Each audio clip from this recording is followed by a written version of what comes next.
നിങ്ങൾ അല്ലെങ്കിൽ നമ്മൾ എന്തെങ്കിലും ഒരു പ്രവൃത്തി ചെയ്യുകയാണെങ്കിൽ നമ്മൾ ഒന്ന് രണ്ട് പേരോട് അഭിപ്രായം ചോദിക്കുക, എന്നിട്ട് നമ്മൾ ഉദ്ദേശിച്ച കാര്യം ചെയ്യുക അതിനനുസരിച്ച്. എന്നാൽ കൂടുതൽ ആളുകളോട് നമ്മൾ അഭിപ്രായം ചോദിച്ചാൽ അഭിപ്രായത്തിന് നമ്മൾക്ക് കൺഫ്യൂഷൻ ആവും. കാരണം നമ്മളുടെ അഭിപ്രായത്തിന് യോജിക്കാത്ത മറുപടിയും നെഗറ്റീവുമായിരിക്കും പലവരും നൽകുക. ഞാനിപ്പോ എന്തെങ്കിലും ഒരു പ്രവൃത്തി ചെയ്യാൻ ഉദ്ദേശിക്കുകയാണ്. ഇപ്പൊ ഞാനൊരു വീട് നിർമ്മിക്കാൻ പോവുകയാണ്.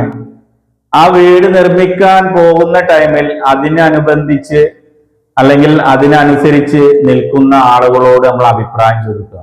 ഒന്നെങ്കിൽ ഒരു കോൺട്രാക്ടർ, അല്ലെങ്കിൽ ഒരു എഞ്ചിനീയർ, അല്ലെങ്കിൽ വീടുമായി പല ബിൽഡിംഗ് വർക്കുകൾ എടുക്കുന്ന ആളുകളോട് നമ്മൾ അഭിപ്രായം ചോദിച്ച് അത് നിർമ്മിക്കുക.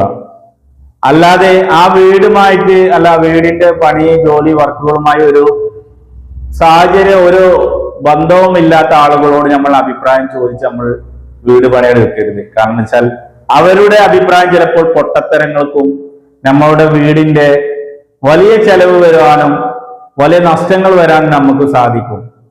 പണ്ട് ഒരു കഥ തന്നെയുണ്ട്. ഒരു കൈതപ്പുറത്ത് ഒരു അച്ഛനും അല്ലെങ്കിൽ മകനും പോകുമ്പോൾ ഫസ്റ്റ് ആ മകൻ ആ കഴുതപ്പുറത്ത് കയറി പോകും. അപ്പോൾ കുറച്ച് ആളുകളുടെ അടുത്തെത്തുമ്പോൾ അവർ പറയും, എന്തൊരു മകനല്ലേ, ആ അച്ഛന് പ്രായമായിട്ടും ആ അച്ഛനെ ആ കഴുതപ്പുറത്ത് കയറ്റി കൊണ്ടുപോയിക്കൂടെ എന്ന് ചോദിക്കും. അപ്പോൾ അവർ രണ്ടുപേരും ഇറങ്ങി അച്ഛൻ കഴുതപ്പുറത്ത് എഴുതി നടക്കും.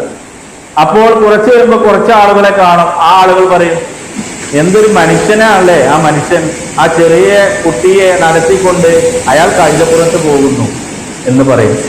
അപ്പോൾ എന്താണ്, ആ അച്ഛനും ആ കഴുതപ്പുറത്ത് ഇറങ്ങും.